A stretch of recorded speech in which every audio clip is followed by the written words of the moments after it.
সুস্মিতার boyfriend যে কারণে বকা খেলেন, ভিডিও ভাইরাল।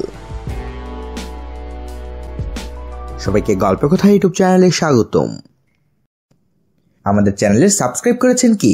বলিউডের অজানা সব নিউজ আপডেট পেতে সাবস্ক্রাইব লেখার উপর ও বেল বাটনে প্রেস করুন।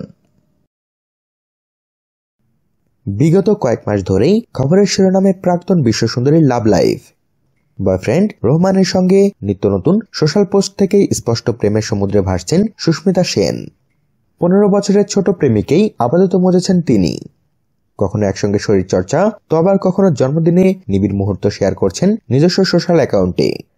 তবে এবার যে ভিডিওটি আপলোড করেছেন সুস্মিতা তা বেশ মজার। সম্প্রতি কত্থকের তালিম নেওয়া শুরু করেছেন সুস্মিতা।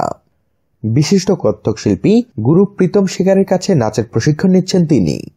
ভালো সম্পর্কের খাতিরেই গুরুকে মা বলে সম্বোধন করেন সুস্মিতা। ভিডিওটিতে দেখা যায় ক্লাসের ফাঁকেই রোহমান গুরুমাকে কাশ্মীরি ভাষায় আমি তোমাকে ভালোবাসি বলতে শেখাচ্ছেন। আবার মারাঠি ভাষাতেও এই একই কথা শিখছেন গুরুমার কাছ থেকে। সবশেষে চমক দিলেন সুস্মিতা। তিনি দুজনকেই শেখালেন এই বাক্যটি বাংলায় বলতে। গুরুমা একবারই পারলেন, কিন্তু প্রেমিক রোহমান পারলেন না। উচ্চারণের সামান্য ভুলের জন্য বকা খেলেন প্রেমিকার কাছে। গোটা ব্যাপারটার ভিডিও নিজেই করেছিলেন সুস্মিতা।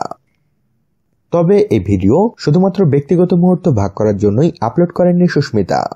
ভিডিও শেষে তার ফ্যান ফলোয়ারদের জন্য একটি বিশেষ আবেদনও রেখেছেন নায়িকা।